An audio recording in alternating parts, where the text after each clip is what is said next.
आज माननीय बहन जी के आदेश पर पूरे प्रदेश में जो बहुजन समाज पार्टी के कार्यकर्ता हैं उन्होंने मार्च निकाला है और चीफ मजिस्ट्रेट साहब को पत्र दिया। क्योंकि बहन जी का बहुत कम निर्देश होता है सड़कों पर उतरने के लिए, लेकिन सड़कों पर उतरने का निर्देश हुआ तो उसका फ़ायदा एक ये हुआ कि आज सड़कों पर उतरने का निर्देश हुआ था, मगर लिटरल एंट्री का जो एक अंतरिम आदेश भारत सरकार ने जो पारित किया था, तो जिसमें यूपीएससी से लोगों चयनित लोगों को लेने के बजाय वो अपने मनचाहे लोगों को विकलांग लोगों की सचिव स्तर के पदों पर भर्ती कराने की जो उनकी योजना थी, उस योजना पर इन्होंने रात में ही रोक लगा दी। लेकिन सवाल ये खड़ा होता है कि आज आप देख रहे होंगे कि जो दलित समाज के जो लोग हैं वो कितना गुस्से में थे, वो अपने किसी नेता की भी नहीं सुन रहे थे, क्योंकि वो नाराजगी थी।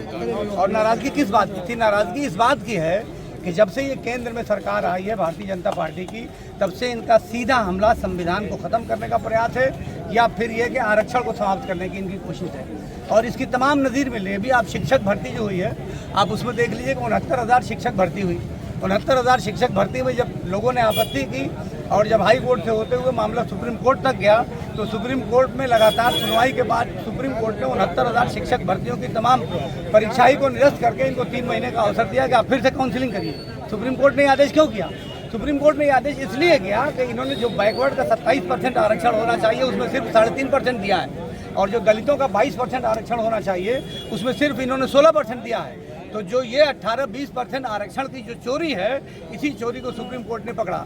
इसके अलावा आप जैसे ये लिटरल एंट्री का जो ही ले आए, अब 43 लोगों का इन्होंने सचिव स्तर के लोगों को भर्ती करने के लिए आदेश जो दिया था।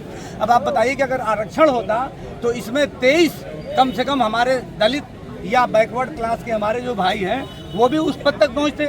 और इस प्रकार की नियुक्ति जो सीधे नियुक्ति होगी, तो इसमें जो IAS IPS करके यूपीपीएससी से जो लोग आ रहे हैं उनका मतलब क्या निकलेगा?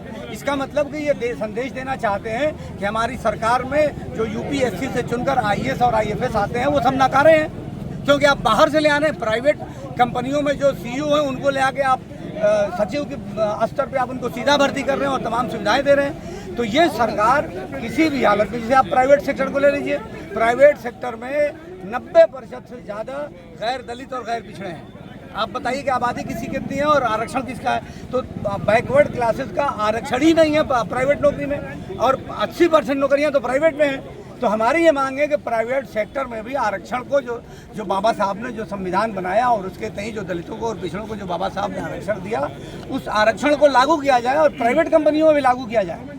अभी तो खुद ही दलित और जो पिछड़े हैं वो उनकी संख्या नौकरियों में बहुत कम है, और धीरे धीरे ये संविधान को ख़त्म करने के लिए और आरक्षण को समाप्त करने के लिए ये सरकारें जो प्रयास कर रही हैं, तो आज आपने देखा होगा कि बगैर किसी योजना के हजारों हजार की तादाद में दलित और बैकवर्ड सड़कों पर उतर गए।